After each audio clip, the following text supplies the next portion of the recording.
A staggering jump in the death toll in Venezuela as we come up on 48 hours since Wednesday's devastating earthquakes. Authorities are now reporting more than 900 lives lost and hundreds of others remain missing. New video today helps explain why. This is from a drone over the state of La Guaira, right along Venezuela's northern coast, about 15 miles north of Caracas and some 200 miles from the epicenter. It's a tourist town to some, home to so many others. Rescuers believe people could be buried alive under those huge piles of rubble where many tall buildings once stood. Also, since Wednesday's back-to-back quakes, experts say there have been more than 300 aftershocks. That's, of course, only complicated any search and rescue efforts. Crews are calling this period the golden window. Within 48 hours, they have a greater chance of finding people alive. Tomorrow, at this same time, the chances of them being alive still dramatically plunge. On top of the desperation, there's also growing frustration. Residents are calling on anyone and everyone to help find survivors who might be trapped, and that help is on the way. That help is on the way. More than 800 rescuers are coming from around the world. The U.S. alone sending more than 300 people, but getting in for some can be difficult. Some airports in Venezuela were also badly damaged, including the very tarmacs pilots need to make a safe landing. CNN's Stefano Pozzebon starts us off with new video showing the impact of this mounting disaster.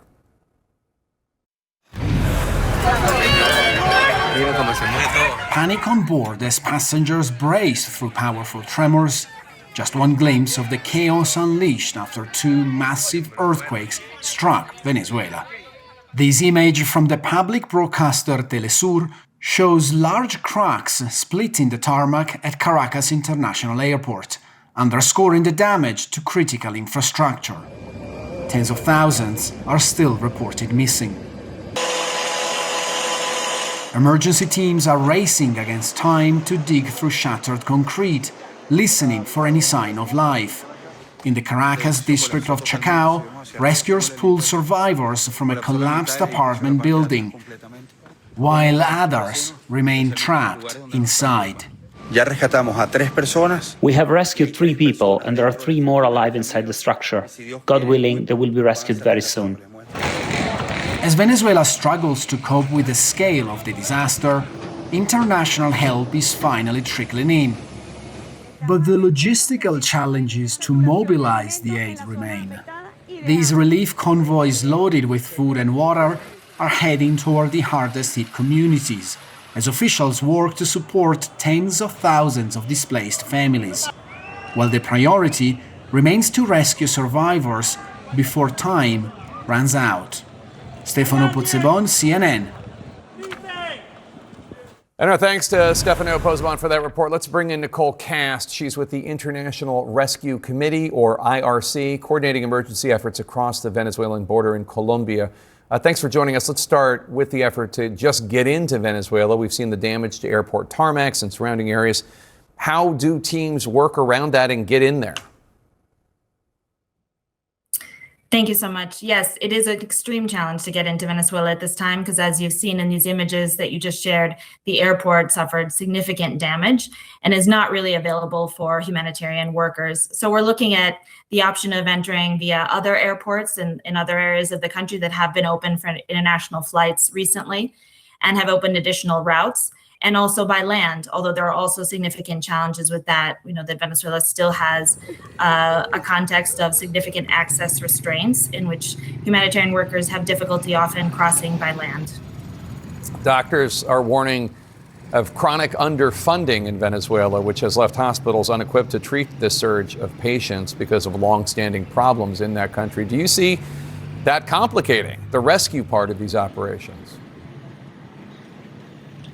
Absolutely. We have to remember that Caracas is the center of the country, the capital, and also the place where all higher level or specialist health facilities are located. And so many of these facilities, including pediatric facilities and others, suffered significant damage, had to be evacuated completely.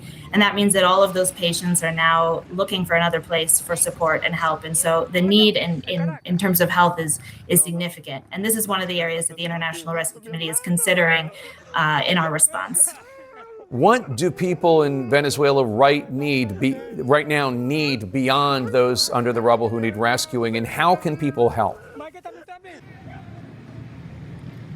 Well, of course, in these first 72 hours, the priority is search and rescue operations. But as those finish up, our priority and those of the larger humanitarian community is really supporting people who survived.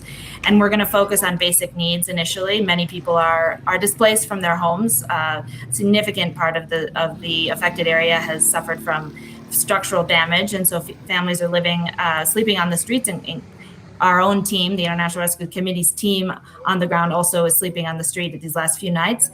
And that means that shelters are filling up. And so people in those shelters need basic supplies. This includes hygiene supplies, and also supplies for specific populations, children, women. And so that's going to be the priority in the next few days. And then in the coming weeks, I'm sure we'll see some increased needs in food security, as many supermarkets and other places that provided food supplies also suffer damage. So we'll see an increase in hunger, which was already a challenge in Venezuela, a country that's suffering from malnutrition, and also additional health needs. We see that water and sanitation systems have been heavily affected also by this incident. From a medical perspective, first of all, just tell us what you have been seeing, you and your colleagues have been seeing for the past 48 hours. See, thank you very much for the opportunity. What we're seeing in our hospital right now in Venezuela with this catastrophe after the 2 earthquakes is a very difficult situation for us, because this earthquake caught us in a complex humanitarian emergency that we have lived for more than 15 years. Not saying for us, saying for the World Health Organization. So we are lacking of antibiotics, we are lacking of other important medical supplies in the urgency rooms and operating room, that makes us very, very difficult to give to our patient a quite well attention in the hospital. 2 of the hospital in Caracas has collapsed because the structure is very, very old, and there's no maintenance. They're not do the things every well. So we have to send our patient to different hospitals in Venezuela that are almost in the same lacking of medicines that the whole Venezuela is going through the last 15 years. Doctor, you just said, and correct me if I'm wrong, that 2 of the hospitals in Caracas have collapsed. Can you just tell me that, clear that for me? What hospitals were these? Can you just clarify this? Yes, the one hospital in the area of metropolitan area of Caracas, Hospital de Coche is the name. Two blocks of the building collapsed one over the other, and the other hospital is in La Guaira, where is the most terrible thing that happened during this earthquake. Yeah, and we've seen the scenes out of La Guaira. In fact, we're just playing some of them now on TV for our viewers. It's one of the most affected, it seems, Doctor. And already I've reported from hospitals inside Venezuela. They have been facing lack of necessary resources for many, many years, as viewers will know. What does something of this scale, catastrophe of this scale, what does that mean for every day, for patients every day? Give us a sense of hospital beds, something like aspirin, imaging equipment. What do you need, Doctor?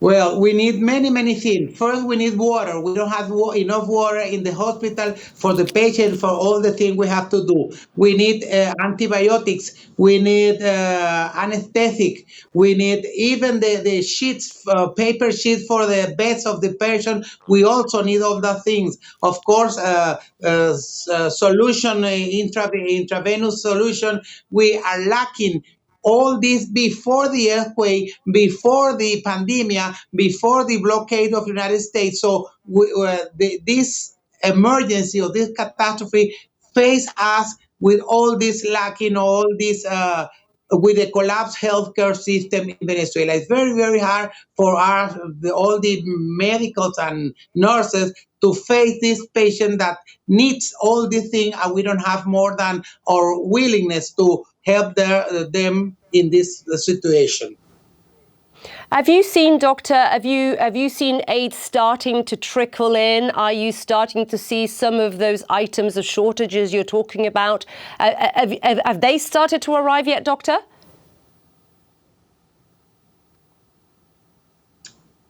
I think they're arriving to Venezuela, but the thing is, the health minister, there's no distribute these things with transparency. We don't know what arrived to Venezuela. We don't know where are those things that are coming from the international helping. Yeah. So we don't know the medical person, all the medical assistants. We don't know where is all those help that is coming from international helping or aids to Venezuela.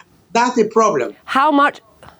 Yeah, indeed. How much trust then, Doctor, given what you've just said, do you have in the government of Delcy Rodriguez, who was part, of course, of Nicolas Maduro's team for many, many years? And I don't want to politicize this, but this is about, having a handle on a catastrophe of this magnitude. How much faith and belief that do you have that this government under Delcy Rodriguez has a handle on this crisis? For of course we don't believe what they say. For example, we know till today that there was only 250 killed person, and now because you tell us that almost that 1,000 people killed during the earthquake. That's the problem, that they say one thing inside Venezuela and say another thing and try to see that the word that here all is okay. Here not is okay. We haven't seen people, or as you say in the beginning of the interview, the family is trying with the bare hand, trying to rescue the patient under the collapsed building. The rubble. We haven't seen any big machine trying to do that. It's very terrible for our population. See that the government is facing to other side and not into Venezuela. Yeah, and that is a huge concern. Why so many people be using their bare hands to try and clear the rubble.